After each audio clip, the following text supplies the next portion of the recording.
You can kiss a lot of frogs or lick the right toad. You might not find Prince Charming, but you might have a trippy time. Get it? Because you can lick toads and have a psychedelic experience sort of thing? No? You never heard of that?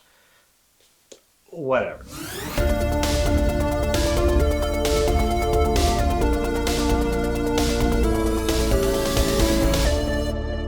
Hey everybody, welcome back to another episode of Graphic Content. I'm your host Ted Kendrick, and today you'll notice that I'm not in my room. It's not my normal setting. I'm hanging out at a friend's house, and they've got this wonderful wall of DC Archives editions here. These are really awesome hardback copies of some of DC Comics' early work, and I've been having an amazing time looking through all these books. It's been incredible. I barely made a dent. There's actually 2 more shelves up here that you can't even see in the shot. So I decided to shoot an episode here. Today I'm going to talk about Frogcatchers. That's why we're talking about kissing frogs and licking toads. That doesn't happen in this book. That's just me being weird. But there are a lot of frogs in Frogcatchers. It's all about this kid who is hunting, or he's not hunting frogs, he's catching frogs in a little metal tin under this bridge. And as we're seeing him do that, he sees something weird in the water and reaches into the water, and in some beautiful Jeff Lemire style transitions, really similar to some of the stuff we've seen in Underwater Welder, which is some of his previous work. There's a beautiful transition between the little boy's hand reaching into the water, and then this hand kind of growing like it has like tree limbs coming out of the fingers, and ultimately transitioning into a rib cage, an x-ray image of a rib cage in a hospital room. So there's a lot of really cool visual transition effects that he manages to do here in comics. I can easily see how it could be adapted into film, which we'll get to in the future. Jeff Lemire has a lot of film related projects in the works as well. But before I get too far into what the book is about, I want to talk about the writer and the artist. Jeff Lemire, he wrote the words and drew the pictures for this original graphic novel, Frogcatchers. Jeff Lemire might be a familiar name to you. I talk about him a lot on the show. He's one of my favorite creators. I had the pleasure of meeting him in Durham, North Carolina in 2018,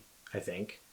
Doesn't really matter. He has done a little bit of work for DC and Marvel. You might know him for his DC work, Green Arrow and Animal Man, when the New 52 initiative launched, and he's also written for Marvel on books such as Moon Knight. Jeff Lemire has a couple of upcoming projects for DC in their Black Label line. He's going to be doing a series called Joker Killer Smile, as well as a Black Label series about The Question, which I'm super excited about. So Frogcatchers, every year or so, he puts out an original graphic novel where he's able to kind of tell the type of Southern Gothic, gritty stories that Jeff Lemire really latches onto. He grew up not in the American South, but in sort of rural Canada, and so his stories always have this sort of down-to-earth atmosphere about them, but they quickly take a metaphysical direction. This book in particular, it's almost like an episode of The Twilight Zone. I know it's a really cliche thing to say. It's a sci-fi short story with usually sort of a thriller element that really makes you focus on different elements of life. It brings back some sort of question into our own reality, which all the best stories should do. Even though it started with a boy catching frogs, it's really about a man on his deathbed in a hospital room, and as his heart is starting to fail him, he's having these visions. He wakes up in this hotel called the Edgewater Hotel. It seems to be on the end of an infinite ocean with an infinite dock going across the ocean. And so this old man is really just trying to figure out where he is and what he's doing there, which are really the real questions of life that we all grapple with. Who are we? Why are we here? What are we doing here? The old man wakes up in a room and he finds a key with room number 309. And as he leaves his room, he realizes he's in 310. 309's across the hallway, and there's a frog nailed to the door there, just a frog carcass. And as he's like debating whether to go in that room, he goes into the elevator instead. And there's these 2 frogs just hanging out in the elevator. They're in a tin, and he opens the tin and lets them free. When he goes downstairs, he ends up running into a little boy, and the boy starts freaking out. Oh no, you let the frogs out of the tin. Those are the agents of the Frog King. Apparently the Frog King is this sinister person that runs the hotel.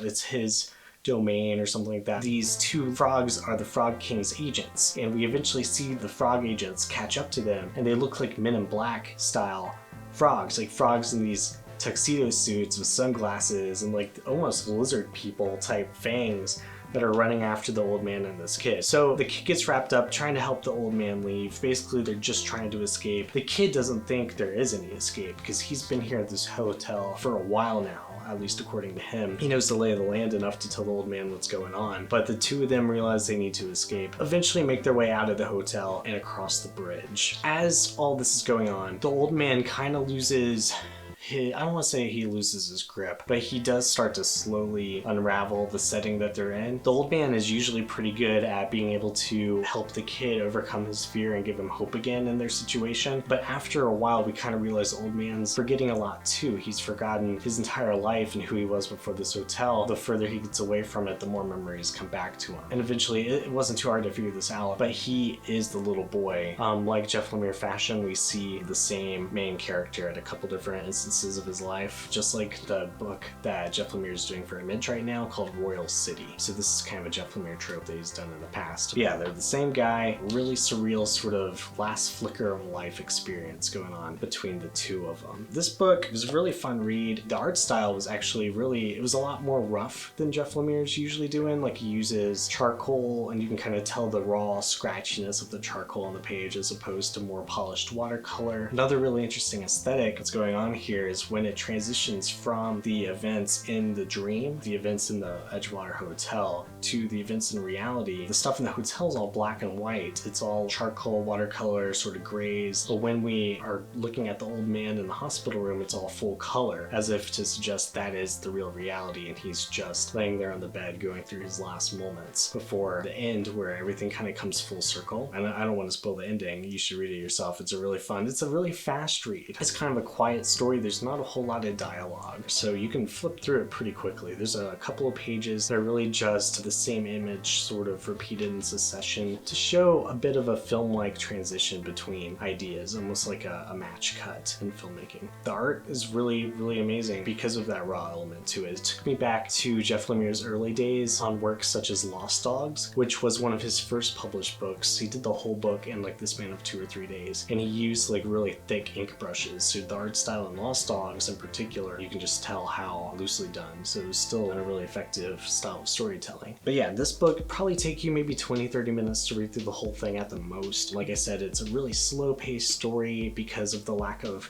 well, it's a really fast-paced story because of the lack of dialogue. So yeah, it's a nice afternoon sort of read. It's a good book to read in just one full sitting. So Jeff Lemire's got a lot of really exciting things coming up. Like I said, he's known for doing Royal City for Image. He also works on Descender, which was just relaunched as Ascender. He did that book with Dustin Nguyen. You probably know him from his work on Justice League Beyond, Batman Heart of Hush, and Batman Little Gotham. Dustin Nguyen's great. Jeff Lemire has Black Hammer that he does with Dean Ormstead, and I recently reviewed Black Hammer on Graphic Content a few episodes ago. All of these so far have also been adapted into TV or film. Pretty amazing. He's got so much work that's going to be coming to the screen really soon. I'm personally really excited to see how mainstream audiences react to someone that I know is already deserves to be in the Hall of Fame of comics, and he is still so young and at the height of his career. Jeff Lemire has plenty of exciting things on the horizon for him, I am sure. He's also got AD After Death, which was a collaboration that he did as an artist with writers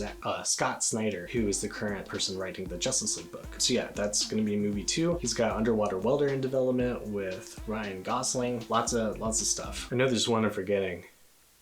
He's a busy man. Essex County, that's his first work, which was a collection of 3 sort of Southern Gothic stories about his upbringing in rural Canada. Plenty of awesome things coming from Jeff Lemire in the future. I can't sing his praises enough. Frogcatchers in particular, it's a bit of a different creature just because of its pacing and the bit more raw aspect to the artwork. He even does the lettering by hand, and that's something you don't really see a whole lot of these days. So expect that going into it, but it's kind of part of the beauty of the book. So Frogcatchers, good stuff. Thanks again for watching Graphic Content. This has been the show. I'm going to be here again in 2 weeks. That's how we do it here. In the meantime, you should check out some other videos here on the Watchtower Database. You can watch Matty Washburn do his timeline show on Vanishing Point, James Strucker popping in, narrating Sunday videos and whatever, whenever that happens. We recently just put out a video on the DC Universe timeline with the Doom Patrol and the Titan shows. We do the 12 Level Intellects podcast, so that's kind of coming to a close, taking on a different form as the podcast that I currently do with James Strecker as my co-host. I'm the writer on the Legacies of the DC Animated Universe webcomic, and there's some exciting developments in that coming soon. You might know the last issue we put out was titled Rebirth, and it featured Bruce Wayne's last night as Batman before he had a heart attack during the events of the Batman Beyond episode Rebirth. So you can check that out at legasiesdcau.com. Marcelo Milikite is the artwork on that one. I'm working with James on the upcoming issue of Legacies, which will be also set in the same year, 2019, and pick up